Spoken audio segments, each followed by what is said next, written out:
Bihar board matric परीक्षा 2025 के लिए साइंस का क्वेश्चन पेपर आउट हो गया है। देख सकते हैं 21 फरवरी को जो आपका साइंस का एग्ज़ाम है सेम यही पेपर आएगा और 100% आएगा। याद कर लीजिएगा, 80 में 80 ऑब्जेक्टिव यहीं से रहेगा। अगर आज इस वीडियो को आप नहीं देखते हैं तो बाद में आप सभी को पछताना पड़ेगा। तो इस वीडियो को आप लोग पूरा देख लीजिए और इसका सारा प्रश्न रट लीजिएगा, ठीक ना। एक भी प्रश्न आपसे छूटना नहीं चाहिए। 21 फरवरी को सेम यही सब प्रश्न आएगा आपके एग्जाम में। चलिए, पहला प्रश्न कर रहा है कि निम्नलिखित में कौन सा संवहन उत्तक है। कौन सा संवहन उत्तक है? तो इसका राइट आंसर हो जाएगा आपका डी हो जाएगा। बी एवं सी दोनों, बी यानी कि फ्लोएम और जाइलम, ठीक ना, दोनों हो जाएगा। सी और बी दोनों हो जाएगा तो सीधा डी मार के आना है, डी राइट आंसर हो जाएगा, ठीक ना। बिल्कुल आउट हो चुका है। यही सब प्रश्न आपके एग्जाम में रहेगा। एक भी प्रश्न आपसे छूटना नहीं चाहिए, नहीं तो बाद में पछताइएगा। दूसरा प्रश्न आपका कह रहा है कि प्रोटोजोआ उत्सर्जी पदार्थों का निष्कासन कैसे करता है। तो इसका राइट आंसर हो जाएगा विसरण द्वारा। विसरण यानी कि बी राइट आंसर हो जाएगा, ठीक। चलिए, अगला प्रश्न आपका 3 नंबर का रहा है कि मनुष्य के शरीर की सबसे बड़ी ग्रंथि है। तो मनुष्य के शरीर की सबसे बड़ी ग्रंथि जो होगा वह हो जाएगा यकृत, डी राइट आंसर हो जाएगा यकृत, याद कर लीजिएगा। 4 नंबर प्रश्न कर रहा है शरीर का संतुलन बनाए रखता है। शरीर का संतुलन जो है सेरिबेलम बनाए रखता है, ए राइट आंसर हो जाएगा सेरिबेलम, याद कर लीजिएगा। एक भी प्रश्न आपसे छूटना नहीं चाहिए। सारा प्रश्न एग्जाम में आएगा, वायरल हो चुका है ऑब्जेक्टिव। 5 नंबर प्रश्न कह रहा है कि किशोरावस्था में होने वाले शारीरिक परिवर्तन का कारण है। तो वह जो कारण है वह है ए और बी दोनों, यानी कि टेस्टोस्टेरोन और एस्ट्रोजेन, ठीक ना, दोनों हो जाएगा। ए और बी दोनों हो जाएगा, याद कर लीजिएगा। तो डी में ऑप्शन रहेगा ए और बी दोनों, तो याद कर लीजिएगा दोनों राइट आंसर हो जाएगा, ठीक ना। एस्ट्रोस्टेरोन या एस्ट्रोजेन दोनों हो जाएगा, ठीक ना। छठा प्रश्न कर रहा है मानव हृदय में कितने कोष्ठ होते हैं। मानव हृदय में जो है 4 कोष्ठ होते हैं, याद कर लीजिएगा, बी राइट आंसर हो जाएगा। 5वां प्रश्न कर रहा है रक्त क्या है। रक्त क्या है। 7वां प्रश्न कर रहा है रक्त क्या है। तो रक्त जो है उत्तक है, ए राइट आंसर हो जाएगा उत्तक। सारा प्रश्न यहीं से रहेगा। एक भी प्रश्न आपने छूटना नहीं चाहिए। पूरा 80 में 80 रट लीजिए। 8 नंबर प्रश्न कर रहा है जीन शब्द किसने प्रस्तुत किया। जीन शब्द किसने प्रस्तुत किया। तो वह जो है जोहानसन ने किया, सी राइट आंसर हो जाएगा जोहानसन। 9 नंबर का रहा है तेलीय कागज होता है। तेलीय कागज जो होता है वह होता है पारभाषक। क्या होता है? पारभाषक, सी राइट आंसर हो जाएगा। 10 नंबर का रहा है लेंस द्वारा उत्पन्न आवर्धन की एसआई मात्रक क्या है।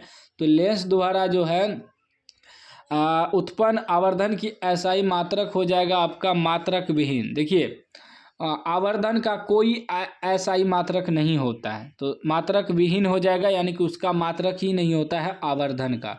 लेंस का क्षमता का एसआई मात्रक होता है, लेकिन आवर्धन का जो है एसआई मात्रक नहीं होता है, तो मात्रक विहीन मारना है, यानी कोई मात्रक नहीं होता है। 11 नंबर प्रश्न कर रहा है प्रकाश की चाल विभिन्न माध्यमों में। प्रकाश की चाल विभिन्न माध्यमों में क्या होता है, वह भिन्न भिन्न होती है, अलग अलग माध्यम में अलग अलग होती है, ठीक ना। तो इसलिए जो है प्रकाश की चाल विभिन्न माध्यमों में क्या होगा, भिन्न भिन्न होती है, ठीक ना। उसके बाद आपका 12 नंबर प्रश्न देखिए क्या कर रहा है। 12 नंबर कह रहा है कि वायु में प्रकाश की चाल निर्वात की अपेक्षा होती है। तो वायु में जो है प्रकाश की चाल निर्वात की अपेक्षा में क्या होती है कि वह कम होती है। क्या होती है? कम होती है, ए राइट आंसर हो जाएगा। 13 नंबर का रहा है लेंस में मुख्य फोकस की संख्या होती है। तो लेंस में मुख्य फोकस होती है 2। कितना होती है? 2, याद कर लीजिएगा, बी राइट आंसर। 14 का रहा है विद्युत का अच्छा चालक है। विद्युत का अच्छा चालक क्या है? तो वह है चांदी, ठीक ना, चांदी हो जाएगा। 15 नंबर का रहा है शुष्क सेल में ऋण इलेक्ट्रोड बना होता है। तो वह जो बना होता है जस्ता का, सी राइट आंसर हो जाएगा जस्ता का। उसके बाद आपका नेक्स्ट प्रश्न देखिए 16 नंबर का रहा है कि 1 जूल का मान होता है। 1 जूल का मान होता है 0.24 कैलोरी, ठीक ना, ए राइट आंसर हो जाएगा 0.24 कैलोरी 1 जूल का मान होता है। 17 नंबर का रहा है बुझा हुआ चूना है। बुझा हुआ चूना का सूत्र क्या होता है? सूत्र होता है CaOH2। ठीक है ना, क्या हो जाएगा? ए राइट आंसर हो जाएगा, बुझा हुआ चूना। 18 नंबर का रहा है निम्न में कौन भास्म नहीं है? निम्न में कौन भास्म नहीं है? तो वह आपका हो जाएगा NaCl। NaCl जो है भास्म नहीं है। चलिए अगला प्रश्न आपका 19 नंबर प्रश्न का रहा है जस्ता का अयस्क है। जस्ता का अयस्क हो जाएगा zinc blende, zinc blende. 20 number प्रश्न आपका कह रहा है कि सिलिकॉन है एक, सिलिकॉन क्या है? सिलिकॉन एक उपधातु है, याद कर लीजिएगा। ठीक ना, एक भी प्रश्न आपसे छूटना नहीं चाहिए, सारा एग्जाम में आएगा। 21 नंबर का रहा है एल्कोहल में कौन सा तत्व उपस्थित नहीं है? एल्कोहल में कौन सा तत्व उपस्थित नहीं है? तो नाइट्रोजन उपस्थित नहीं है। ठीक ना। 22 नंबर का रहा है कि मेथेनोइक अम्ल का सामान्य नाम क्या है? मेथेनोइक अम्ल का सामान्य नाम क्या है? तो वह हो जाएगा फॉर्मिक अम्ल। क्या हो जाएगा? फॉर्मिक अम्ल, ए राइट आंसर हो जाएगा। 23 नंबर प्रश्न आपका कह रहा है कि स्वपोषी पोषण के लिए आवश्यक है। स्वपोषी पोषण के लिए आवश्यक क्या हो जाएगा? इनमें से सभी हो जाएगा। क्लोरोफिल भी हो जाएगा, कार्बन डाइऑक्साइड तथा जल भी हो जाएगा, सूर्य का प्रकाश यानी कि सभी हो जाएगा। डी मार के आना है स्वपोषी पोषण के लिए। ठीक ना। 24 नंबर का रहा है मैग्नीशियम पाया जाता है। तो मैग्नीशियम जो पाया जाता है वह क्लोरोफिल में पाया जाता है। ठीक ना, तो ए राइट आंसर हो जाएगा क्लोरोफिल। 25 नंबर प्रश्न आपका कह रहा है कि निम्नांकित में कौन पादप हार्मोन नहीं है? निम्नांकित में कौन पादप हार्मोन नहीं है? तो ऑक्सी जो है, ऑक्सीटोसिन जो है पादप हार्मोन नहीं है। डी राइट आंसर हो जाएगा ऑक्सीटोसिन। उसके बाद 26 नंबर का रहा है फूल में नर प्रजनन अंग है। फूल में नर प्रजनन अंग है तो कौन सा अंग है? तो वह हो जाएगा पुंकेसर। पुंकेसर जो है फूल में नर प्रजनन अंग है। ठीक ना। उसके बाद नेक्स्ट प्रश्न देखिए 27 नंबर। ठीक ना, 27 नंबर प्रश्न कह रहा है कि निम्नलिखित में किसमें द्विखंडन नहीं होता है? द्विखंडन किसमें नहीं होता है? तो ईस्ट में द्विखंडन नहीं होता है। बी राइट आंसर हो जाएगा। 28 नंबर कह रहा है पारिस्थितिकी तंत्र में ऊर्जा का स्रोत है। पारिस्थितिकी तंत्र में ऊर्जा का स्रोत क्या है? तो वह हो जाएगा सूर्य का प्रकाश। क्या हो जाएगा? सूर्य का प्रकाश। बी राइट आंसर हो जाएगा। 29 नंबर प्रश्न कर रहा है निम्नलिखित में किसे आनुवांशिकी का पिता कहा जाता है? निम्नलिखित में किसे आनुवांशिकी का पिता कहा जाता है? तो ग्रेगर जॉन मेंडल को कहा जाता है। बी राइट आंसर हो जाएगा 29 का। ठीक है ना। चैनल को आप लोग सब्सक्राइब कर लीजिएगा, सभी विषय का ऑब्जेक्टिव सब्जेक्टिव इस चैनल पे आपको कराया जाएगा। ठीक है ना। चलिए अगला प्रश्न आपका 30 नंबर प्रश्न कर रहा है कि हरे पौधे कहलाते हैं, हरे पौधे उत्पादक कहलाते हैं। ए राइट आंसर हो जाएगा। 31 नंबर प्रश्न कर रहा है कि नर युग्मक में गुणसूत्र की संख्या होती है। नर युग्मक में गुणसूत्र की संख्या जो होती है वह 23 होती है। ठीक ना, 23 याद कर लीजिएगा। ठीक ना। 32 नंबर का रहा है ओजोन परत पाई जाती है। ओजोन परत जो है एस्ट्रोस्फीयर में पाई जाती है। एस्ट्रेटोस्फीयर में पाई जाती है। ए राइट आंसर हो जाएगा। ठीक ना। चलिए अगला प्रश्न 33 नंबर कह रहा है दाढ़ी बनाने के लिए कौन सा दर्पण प्रयुक्त होता है? दाढ़ी बनाने के लिए जो है अवतल दर्पण प्रयोग होता है। सी राइट आंसर हो जाएगा। 34 नंबर का रहा श्वेत प्रकाश वर्ण क्रम में किस रंग की किरण का विचलन अधिक होता है?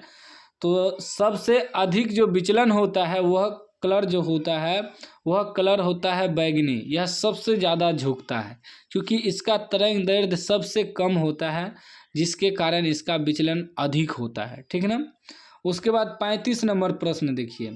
35 नंबर प्रश्न कर रहा है समतल दर्पण की फोकस दूरी होती है। समतल दर्पण की फोकस दूरी अनंत होती है। ठीक ना। उसके बाद आपका 36 नंबर प्रश्न कह रहा है अवतल दर्पण के सामने वस्तु को कहाँ रखा जाए ताकि प्रतिबिंब उल्टा, वास्तविक और समान आकार का बने? तो इसका राइट आंसर हो जाएगा वक्रता केंद्र पर। वक्रता केंद्र पर। ठीक ना। उसके बाद 37 नंबर का है तारे के टिमटिमाने का कारण क्या है? ठीक ना। तारे के टिमटिमाने का कारण है तो वह कारण हो जाएगा वायुमंडलीय अपवर्तन। क्या कारण हो जाएगा? वायुमंडलीय अपवर्तन के कारण जो है तारे टिमटिमाते नजर आते हैं। 38 नंबर का है मानव नेत्र के लिए दृष्टि का अस्थायित्व होता है। मानव नेत्र के लिए दृष्टि का अस्थायित्व होता है तो वह होता है 1/10 सेकेंड, ठीक है ना, 1/10 सेकेंड। उसके बाद 39 नंबर प्रश्न कर रहा है कि उत्तल दर्पण से बना काल्पनिक प्रतिबिंब होता है। उत्तल दर्पण से बना काल्पनिक प्रतिबिंब सीधा एवं हाश्रित होता है, ठीक ना, सी राइट आंसर हो जाएगा। 40 नंबर का रहा है कि अवतल लेंस का आवर्धन m बराबर होता है। आवर्धन m बराबर क्या होता है? तो v/u होता है, ठीक ना, ए राइट आंसर हो जाएगा। 41 नंबर का रहा है एक मीटर एम्पियर बराबर होता है। तो इसका राइट आंसर जो है 41 का आपका ए हो जाएगा। क्या हो जाएगा? ए हो जाएगा 10⁻³ एम्पियर, ठीक ना, याद कर लीजिएगा। 1 MA बराबर होता है, इसे मिली पढ़ा जाता है। 1 मिली एम्पियर बराबर कितना होता है? तो 10⁻³ एम्पियर, ठीक ना, याद कर लीजिएगा, ठीक ना। चलिए, बहुत लोग इसका आंसर जो है ना डी सोचता होगा, डी नहीं होगा, डी गलत है। इसका आंसर जो होगा 10⁻³ ए ही होगा, यानी कि 1 मिली एम्पियर बराबर होता है 10⁻³ एम्पियर, ठीक ना। यह सवाल मॉडल पेपर में भी दिया है, ठीक ना। चलिए 42 नंबर प्रश्न देखिए। 42 नंबर का है डीजल का उपयोग होता है। डीजल का उपयोग होता है इन सभी में, जैसे भारी वाहनों में भी, रेल के इंजनों में भी, विद्युत उत्पादन में भी। तो डी राइट आंसर हो जाएगा, ठीक ना। 43 नंबर प्रश्न आपका कह रहा है कि सौर सेल सौर ऊर्जा को रूपांतरित करते हैं। किस में रूपांतरित करते हैं? तो जो है विद्युत ऊर्जा में रूपांतरित करते हैं सौर सेल सौर ऊर्जा को, ठीक ना। तो डी राइट आंसर हो जाएगा, विद्युत ऊर्जा में। उसके बाद 44 नंबर प्रश्न करा सोना की परमाणु संख्या क्या है? सोना की परमाणु संख्या हो जाएगा 79। क्या हो जाएगा? 79, ठीक ना।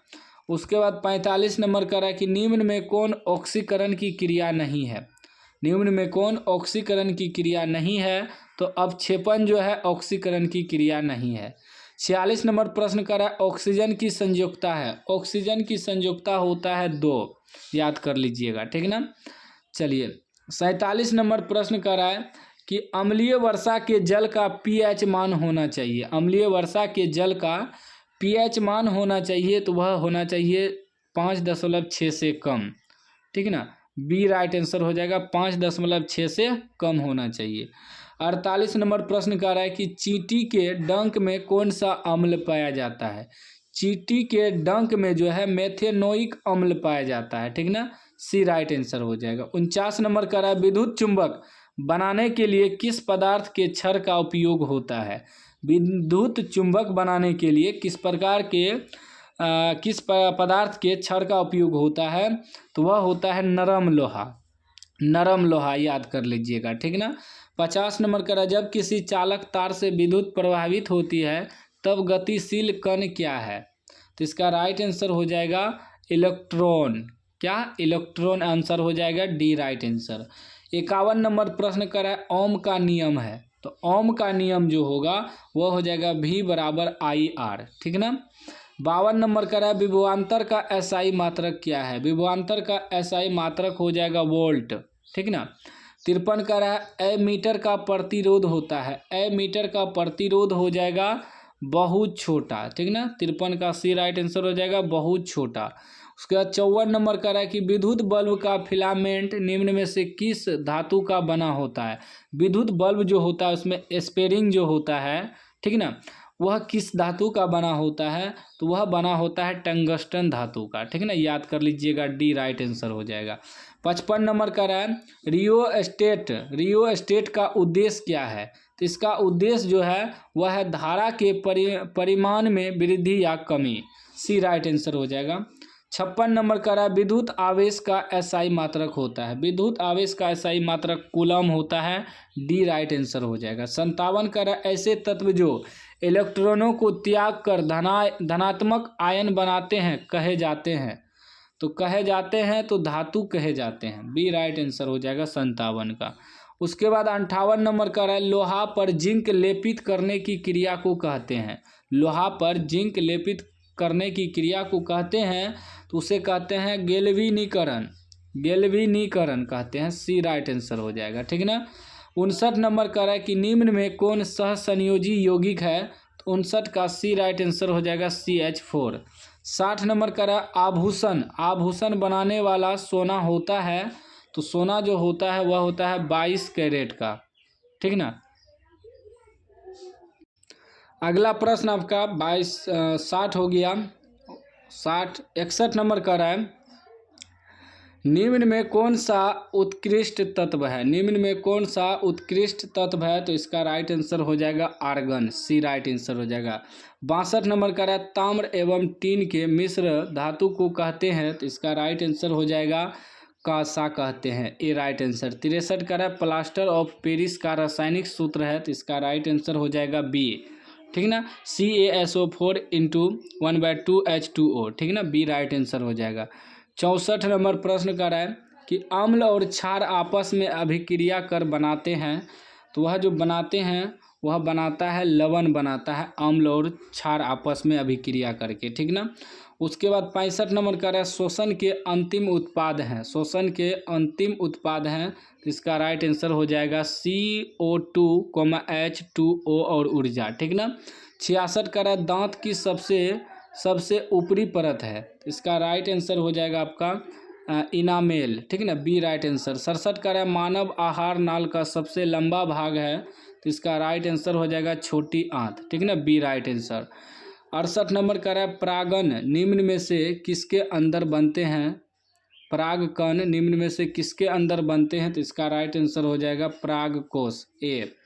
69 नंबर का है चालनी नलिकाएं पाई जाती है, तो इसका राइट आंसर हो जाएगा फ्लोएम में, सी राइट आंसर। उसके बाद आपका 70 नंबर प्रश्न कर रहा है कि RBC की जीवन अवधि होती है, तो इसका राइट आंसर हो जाएगा 120 दिन। 71 नंबर प्रश्न कर रहा है कि मानव शरीर की सबसे लंबी कोशिका है, तो मानव शरीर की सबसे लंबी कोशिका हो जाएगा आपका न्यूरॉन, सी राइट आंसर हो जाएगा 71 का। 72 नंबर का अंडाणु निषेचित होता है, तो इसका राइट आंसर हो जाएगा फैलोपियन नालिका में, डी राइट आंसर हो जाएगा। 73 नंबर का वनस्पति तेलों में होती है, तो इसका राइट आंसर हो जाएगा लंबी संतृप्त हाइड्रोकार्बन श्रृंखलाएं, ए राइट आंसर हो जाएगा 73 का। 74 नंबर प्रश्न कर रहा है कि ब्यूटेन के कितने समावयवी संभव है, तो इसका राइट आंसर हो जाएगा 2, बी राइट आंसर। 75 का है मेंडलीफ के आवर्त नियम में तत्व वर्गीकरण का आधार क्या है, तो इसका राइट आंसर हो जाएगा परमाणु द्रव्यमान। 76 नंबर का है अमोनिया के अणु में नाइट्रोजन एवं हाइड्रोजन के परमाणुओं की संख्या का अनुपात है, तो इसका राइट आंसर हो जाएगा D 1:3। उसके बाद 77 नंबर का है कि निम्न में कौन कमरे के ताप क्रम पर द्रव है, तो इसका राइट आंसर हो जाएगा एथेनॉल, एथेनॉल हो जाएगा सी राइट आंसर। उसके बाद 78 का है कि सिरका में निम्न में कौन सा अम्ल पाया जाता है, तो इसका राइट आंसर डी हो जाएगा एसिटिक अम्ल, ठीक ना। 79 का है निम्न में कौन कार्बन के अपर रूप है, तो इसका राइट आंसर का डी हो जाएगा इनमें से सभी, ग्रेफाइट भी हो जाएगा, हीरा भी, फुलेरीन भी हो जाएगा, ठीक ना। उसके बाद 80 नंबर का एक अणुसूत्र परंतु विभिन्न संरचना सूत्र वाले यौगिक कहलाते हैं, तो इसका राइट आंसर समावयवी हो जाएगा, ए राइट आंसर, ठीक ना। मैंने आपको 80 में 80 बताया है, पूरा रट लीजिए। जो भी बच्चे इस वीडियो को पूरा देखें कमेंट में अपना नाम और जिला का नाम लिखिएगा और चैनल को सब्सक्राइब कर लीजिएगा, ऑब्जेक्टिव सब्जेक्टिव आपको मिलता रहेगा।